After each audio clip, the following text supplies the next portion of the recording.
Hi friends, in Planet Earth Dating, it's Friday, October 27th, 2017, which is a beautiful day numerically.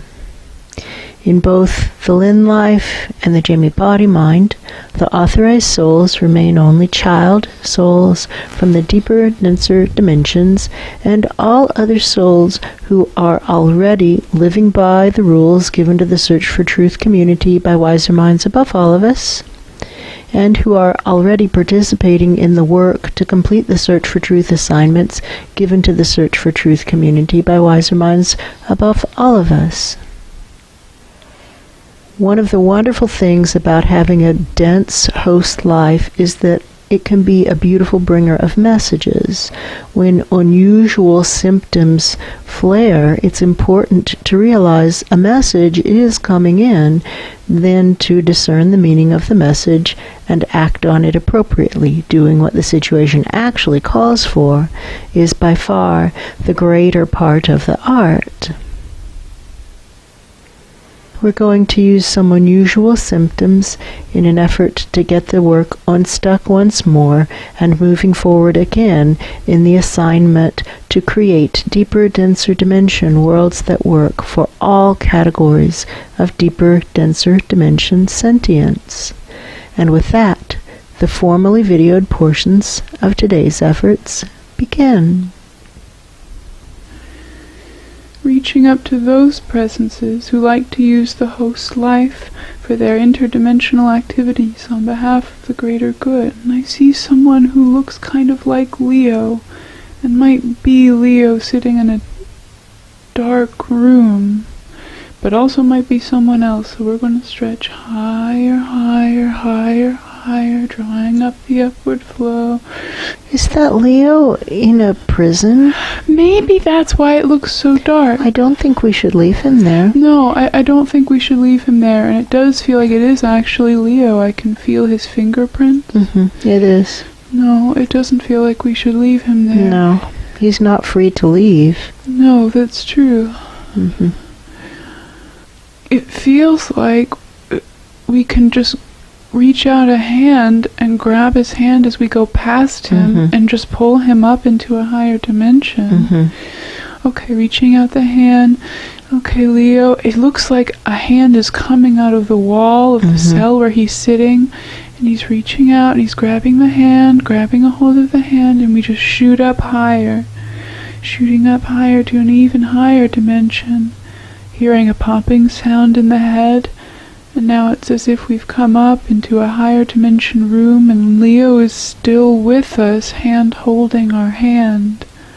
I'm not sure who's speaking, but it's someone Leo feels familiar with and happy to see. Stating the intention and asking up, not just asking this Leo who's standing in the room with us, asking up, what now?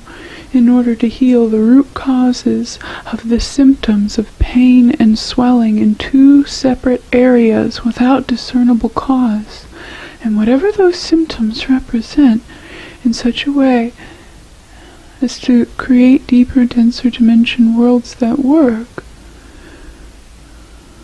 There's an opening feeling in the head, and the feeling of presence is looking down at Leo, not necessarily at the speaker.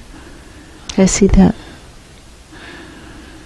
And these presences feel like they sent Leo down into denser dimensions, and he only made it maybe a third of the way down as far as he was supposed to get before he was imprisoned. And now these higher presences feel kind of stumped. Yeah, they don't understand why that happened. Yeah, they don't understand why that happened. And there's a faction of them that thinks Leo must have done something wrong, but there's another faction who feels like they have gone into denser dimensions before. And they're saying, I don't think that's it. I think something else happened. And there's much disagreement about it. Either the briefing books are wrong. Yes. Or I think that's what we should actually go on. I think the briefing books are wrong. You sent in Leo with one set of instructions, and sadly it doesn't match reality. Leo is nodding. I know what Leo is supposed to do. I don't know who's speaking, but I can tell that Leo is supposed to insist, basically, that the briefing manuals be modified. And he doesn't seem willing to do that. No, that's true. Why would he send someone else in to have the same thing happen to them? That's odd. That is odd. Would you ask him? Leo, why would you send somebody else in to have the same thing happen to them? I don't think he has a good reason, but he still doesn't want to do it. He still doesn't want to do it. That part is clear. Okay. Okay. But now I see those presences higher than Leo who are looking at each other and looking down at Leo and starting to feel like, uh-oh, maybe we were wrong about a lot of the things we had been assuming about this mission. Uh-oh. Calling to those presences who like to use the host life for their interdimensional activities on behalf of the greater good.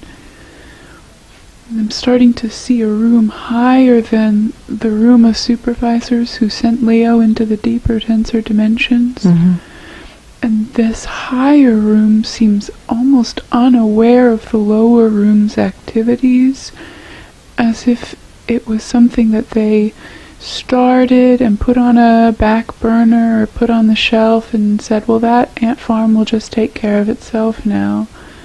And then they forgot the ant farm was there. Does that make sense? It feels like a dream that they've forgotten. Yes. It feels like a dream that they've forgotten. And now it's starting to make noise or vibrate on the shelf. Stretching up. What now? In order to heal the root causes of the pain and swelling in two separate areas without discernible reason, and whatever those symptoms represent in such a way as to create deeper, denser dimension worlds that work for all categories of deeper, denser dimension sentience. I'm seeing those higher presences walking over to what looks like an ant farm on a bookshelf, and they're looking at it. And they're looking at each other and they're saying, have you ever heard that thing make noises like that? No, they're shaking their heads and maybe flipping through the book that came with the ant farm. No, it doesn't say anything about it making weird noises. Well, now I'm being shown a very different angle, so I might have to back up and correct myself. And it sounds like while we're talking, those noises are still playing in the very high up room with the ant farm. But now I'm being shown what looks like a map. And I think what the map is actually is of the back of the Lynn-Life energy body. But it looks just like a normal cartography map with mountains and valleys. But it looks like a war map that someone might see on a general's table in one of those strategy tents that are set up in battle zones. And I see little red pins stuck in the map that look like we will bomb here or we will attack here, this spot and this spot. There are red pins and there are green pins. What is their quest? What is their quest? I can feel strongly the presences who are looking at the map and who feel like the green pins represent them and the red pins represent things they want to do to bad people. And they feel very strongly that they're fighting for justice. Are they headed north or south? West. They're headed west. West. And they say that very confidently. We're headed west. That doesn't fit the Dream Encyclopedia's definition of a correct direction. No. And there's someone in the room of generals who has from the start felt like west is bad. West is bad. Wrong. We're supposed to go north. Yes. But the other guys outrank him, so he hasn't been talking about it. Now's a good time. North and east. North and east. And east. We're supposed to be heading north and east. And now he can hear it in his head. We're supposed to be heading north and east. He might be about to speak. He's pointing at the map, that presence who had that itchy feeling that they were heading in the wrong direction. And he's saying something kind of vague, like, well, what about over here? And pointing to the north and east. And the others in the room don't like that very much. They seem to feel like that's too hard. The terrain is too rocky. We don't know that area. How would we get to know it? How would we get to know it? It doesn't work to map from the air. That's true. Oh. They hadn't thought about it like that, and they don't feel angry, just kind of stunned right now. It seems as though all of this is going on inside that ant farm. Yes. At a very small level inside the ant farm, because I can see the level we found Leo at, which is much bigger than the level of the map. Like maybe the level of the map is itself a piece of dirt inside the ant farm. A very, very small level. And the presences in the room with the map overheard that and feel very shocked at the concept that maybe they are smaller than anybody else. As do we all. As do we all. What now? In order to heal the root causes of the pain and swelling in two separate areas, and whatever those symptoms represent in such a way is to create deeper, denser dimension worlds that work for all categories of deeper, denser dimension sentience. What now? Now the presences in the very high up room with the ant farm are saying, we should throw this ant farm away. There's something wrong with this ant farm. It's making these awful shrieky sounds. They don't want it in their room anymore. Is there someone who would like to take care of it? Is there someone who would like to take care of it? Perhaps a skinny child. Perhaps a skinny child? Someone seems to have a nephew. And he says, well, give me the ant farm, and I'll put it in my bag, and I'm going to have dinner with my sister and her kids tonight. And I have a nephew who's into stuff like this. And he's a good kid, and, you know, I'll give it to him. And people seem kind of calmed down by that. They don't want to consider the message is that it's bringing. No, not at all. Nor do any of us, really. No, not at all. What now? In order to heal the root causes of the pain and swelling in two separate areas, and whatever it represents in such a way is to create deeper, denser dimension worlds that work for all categories of deeper, denser dimension sentiences. And now I'm starting to see through the pins in the map, as if the pins in the map are hollow tubes into smaller places. Does that make sense? Yes. And down through the periscope of the pins in the map, it looks like piles of garbage or some kind of waste that have been buried very deep, like deep well injected waste. I'm going to start to pull it up because I can tell that's not a helpful thing. And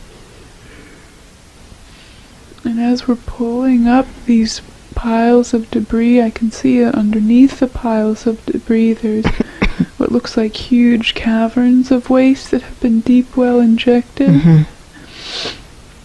Radioactive waste. Yes. Pumping it up and burning it as we go to create the tall blue flame. That I feel the flame shooting up through the dimension with the map and through the dimension where Leo was in the prison cell. I don't know if the room with the map is there anymore or if it's burning. I don't see it anymore. And the interesting thing about this waste is it doesn't feel as if it all came from one dimensional level. It feels like many, many dimensional levels have been putting their waste down these tubes without awareness that any other dimensional levels were doing it. And there might even be a story that, well, it's okay because it's just us doing it and we don't make that much trash. But everybody is doing it. And now underneath where that waste was, it looks like villages, like we're excavating whole worlds that had been buried in waste. And I'm starting to see what look like tiny people coming out of their homes and looking up at the sky. They're not happy. No, they're very unhappy.